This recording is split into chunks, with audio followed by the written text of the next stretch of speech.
আসসালামু আলাইকুম। আপনি কি জানেন নবীজির সাহাবীরা কি জাতীয় ব্যবসা করতেন?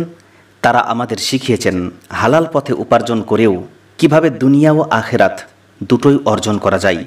আজকের এই ভিডিওতে আমরা জানব নবী মুহাম্মদ সাল্লাল্লাহু আলাইহি ওয়াসাল্লামের প্রিয় কয়েকজন সাহাবীর কয়েকটি ব্যবসা সম্পর্কে। সঠিকভাবে তাদের পথ ফলো করলে হালাল পথে দুনিয়া ও আখেরাত দুটোই কামাই করা যাবে ইনশাআল্লাহ। রাসূলুল্লাহ সাল্লাল্লাহু আলাইহি ওয়াসাল্লাম বলেছেন, ইবাদতের পর হালাল রিজিক উপার্জন করা সবচেয়ে বড় ফরজ। সুনান আল কুবরার মধ্যে এ হাদিসটি এসেছে। সাহাবীদের কয়েকটি ব্যবসা ও ব্যবসার মূলনীতি আপনাদের সামনে তুলে ধরছি। 1 নম্বর, খাবারের ব্যবসা, ফুড বিজনেস।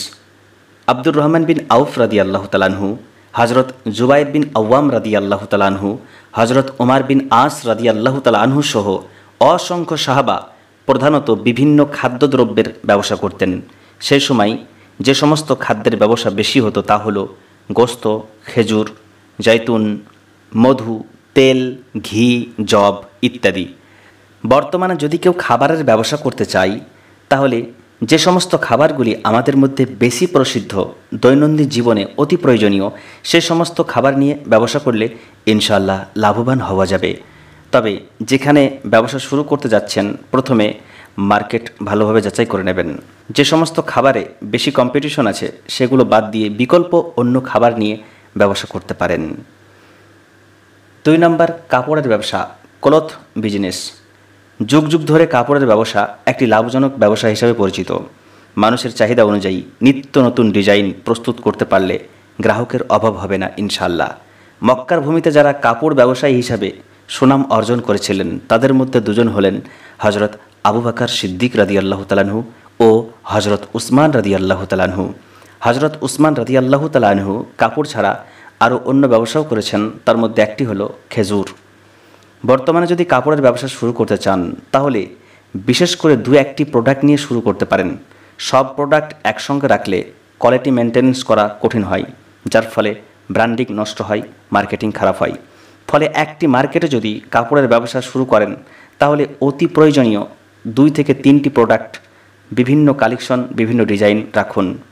ওই প্রোডাক্টগুলি যাদের প্রয়োজন হবে তারা যেন খাস করে আপনার দোকানেই যায়, যে ওই দোকানে এই সমস্ত প্রোডাক্টগুলি খুব ভালো কোয়ালিটির পাওয়া যায় এবং ইচ্ছামতো পাওয়া যায় বিভিন্ন ভ্যারাইটির। উদাহরণস্বরূপ কুর্তা পাঞ্জাবির ব্যবসা, এক্ষেত্রে পাঞ্জাবি, পায়জামা এবং লুঙ্গি রাখতে পারেন। বোরখার ব্যবসা, বোরখা, হিজাব, ওড়না রাখতে পারেন। এভাবে ম্যাচিং করে কয়েকটি প্রোডাক্ট খুব ভালো কোয়ালিটি এবং বিভিন্ন ভ্যারাইটির রাখলে আপনার বেচাকেনা খুব ভালো হবে ইনশাআল্লাহ এবং আপনি লাভবান হবেন এই ব্যবসায়ী। 3 নম্বর, গাছের ব্যবসা, ট্রি বিজনেস। হযরত সাদ বিন আইজ রাদিয়াল্লাহু তাআলা আনহু বাবলা গাছের ব্যবসা করতেন।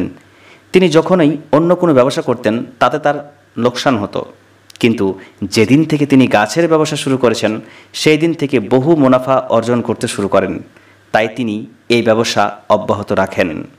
গাছ ক্রয় করে বিক্রি করা বা তক্তা তৈরি করে বিক্রি করা বা গাছ ক্রয় করে তক্তা বানিয়ে ফার্নিচার তৈরি করে বিক্রি করা একটি লাভজনক ব্যবসা।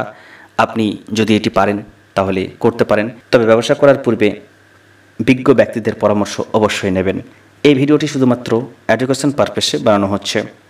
4 নম্বর, রান্নাঘরের প্রয়োজনীয় আসবাবপত্রের ব্যবসা, কিচেন প্রোডাক্টস।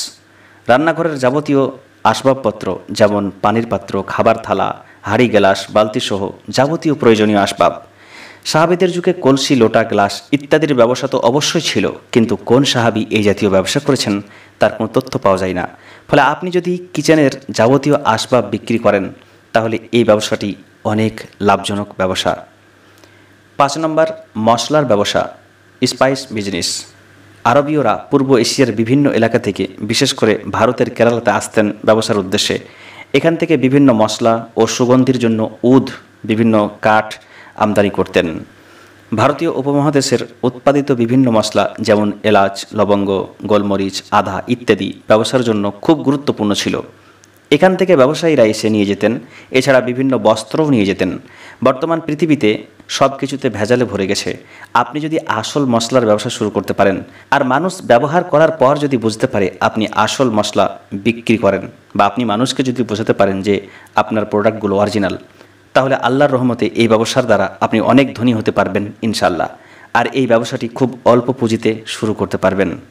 এবার জানব সাহাবীদের ব্যবসার মূলনীতি কী ছিল। যদি এতক্ষণ আপনি ভিডিওটি দেখে থাকেন তাহলে চ্যানেলটি সাবস্ক্রাইব করে নেবেন, পাশে থাকা বেল আইকনটিতে ক্লিক করে অল নোটিফিকেশন করে নেবেন। এই জাতীয় যাবতীয় শিক্ষামূলক ভিডিও নিয়মিত পেতে থাকবেন আর ইনশাল্লাহ আপনি উপকৃত হবেন। সাহাবীদের ব্যবসার মূলনীতিগুলো: 1 নম্বর, ব্যবসা বাণিজ্যের ক্ষেত্রে পণ্য বিক্রি করার জন্য মিথ্যার আশ্রয় নিতেন না, সর্বদাই আল্লাহর ওপর ভরসা রাখতেন। রিজিকে যতটুকু আছে ততটুকু অবশ্যই পাওয়া যাবে, তারা কখনোই মিথ্যা বলতেন না।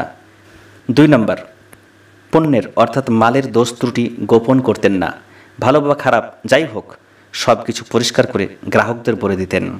3 নম্বর, ওজনে কম দিতেন না। 4 নম্বর, গ্রাহকদেরকে কোনোভাবে ঠকাতেন না। 5 নম্বর, গ্রাহকদের সঙ্গে দুর্ব্যবহার করতেন না।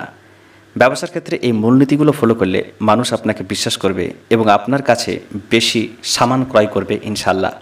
তাই হালাল পথে উপার্জন করতে চাইলে এই ব্যবসাগুলি নিয়ে একটু চিন্তাভাবনা করতে পারেন এবং গুণীজনদের পরামর্শ নিয়ে শুরু করতে পারেন।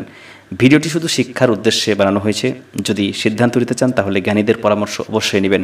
আর এই জাতীয় আরও সুন্দর সুন্দর শিক্ষামূলক ভিডিওগুলি পেতে চাইলে চ্যানেলটি সাবস্ক্রাইব করে নেবেন এবং পাশে থাকা বেল আইকনে ক্লিক করে নোটিফিকেশন বেল অন করে নেবেন। ইনশাল্লাহ আমাদের এই ভিডিওগুলি দ্বারা আপনি অনেক বেশি উপকৃত হবেন।